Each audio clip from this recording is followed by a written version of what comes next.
Opinião do senhor, o que está entravando o trabalho de investigação? Porque nesses casos não se consegue chegar, pelo menos, a pistas mais contundentes. O que ocorre muitas vezes é que você tem que trabalhar logo nos primeiros momentos. Quer dizer, quando ocorreu, desde 1998, que foi o primeiro, imediatamente a Polícia Civil tem que agir.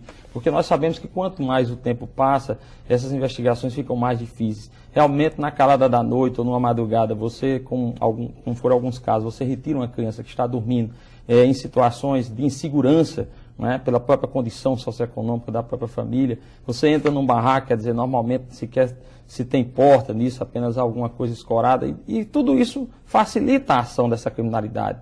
É claro que o modus operandi, sempre naquele horário, tudo isso precisa ser melhor investigado. Então eu acho que a partir daí, com a chegada do delegado Manuel Alves, que eu vou me reunir com ele, vou dar as condições para que ele possa ficar só cuidando desse caso. É importante que ele possa levantar isso. Vamos colocar esse projeto em atividade, quer dizer, disponibilizando esse serviço no site com a fotografia dessas crianças.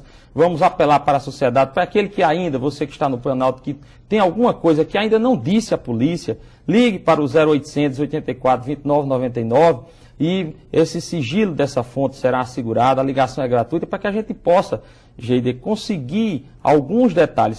Se há um rapto nesse momento, na noite, e alguma pessoa de repente encontrou sendo retirada alguma placa de algum veículo, tudo isso é importante para que a polícia possa continuar e chegar a identificar e trazer de volta essas crianças. Secretário, vamos recapitular aqui as crianças desaparecidas. Foi Manuel Alves da Silva, de 2 anos, em 98, Josiane Pereira da Silva, que na época tinha 8 anos, né, isso em 99, Yuri Tomé Ribeiro, de 2 anos, em 2000, já em 2000, Gilson Enedino da Silva, um bebê também no ano de 2000, e Marília da Silva Gomes, no ano passado, aliás, em 2001. O senhor disse que foi instalado todo um sistema de segurança no bairro Planalto. O bairro Planalto é conhecidamente um dos bairros mais violentos, digamos assim, da capital. O senhor acha que, atingindo por essa questão da violência no próprio bairro, isso aí vai diminuir a questão dos raptos? Ou o senhor acha que, ouvindo melhor, talvez, aquela testemunha, Dona Tereza, que nós vimos na reportagem, ou outras pessoas que venham dar outros indícios,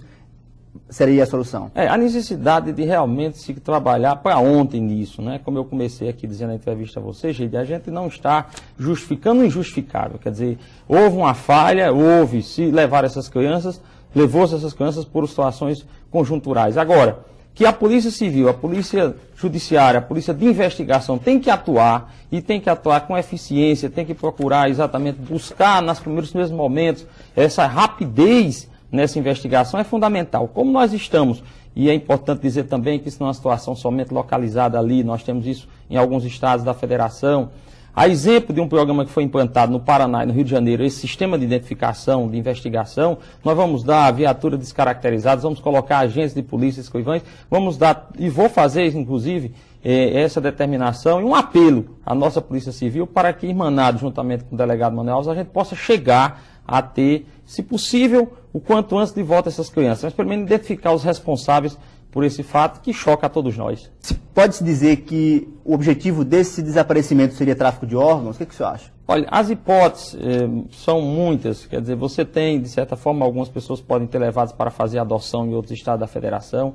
Essa hipótese seria uma hipótese mais remota, por conta da compatibilidade genética. Quer dizer, você de repente não escolhe a esmo para fazer esse transplante, que é complicado quando você vai fazer a própria adaptação do órgão a um outro. Mas tudo isso pode levar, inclusive, como disse a testemunha, quer dizer, hipótese de pessoas até querendo ter levado essas crianças para fora do país, já que, de certa forma, as nossas fronteiras muitas vezes são desguarnecidas. Todas essas hipóteses não podem ser descartadas. A polícia não pode descartar nenhuma hipótese, tem que trabalhar diuturnamente, e eu lamento que ainda estes casos ainda estejam sem solução. É interessante que o Moisés Alves da Silva, o primeiro desaparecido, houve uma suspeita de que ele teria reaparecido no Rio Grande do Sul, né? Mas a suspeita foi anulada. Foi descartado, né? É importante dizer, Geide, que somente uma rede de proteção com a disponibilização num site específico, contando com a colaboração das pessoas, uma espécie de uma linha direta aí para que a gente possa até, quem sabe, conseguir sensibilizar as pessoas, porque não se retira uma criança, de certa forma, de uma hora para outra, mesmo que seja naquelas condições, ainda que de noite, e é possível que alguém tenha visto alguma coisa, algum movimento diferente. A gente sabe que muitas vezes a pessoa tem receio de divulgar, mas por isso que esse telefone, o 0800 84 29 99, é uma linha direta para que o cidadão, aquele que tem alguma notícia sobre essas crianças, ouviu alguma atitude suspeita lá nesse período, que até agora calou, talvez diante de um temor de uma própria vindita, possa disponibilizar, possa procurar o delegado Manuel Alves e dar as informações à própria família. Nós vamos retomar essas buscas e, se Deus quiser, vamos chegar a esses culpados. Secretário, retomando a questão da violência no bairro Planalto, que é uma violência que se estende também pelos bairros vizinhos, Pitbull, Cidade Satélite, Felipe Camarão, quer dizer, é uma violência que acaba atingindo toda uma área metropolitana de Natal.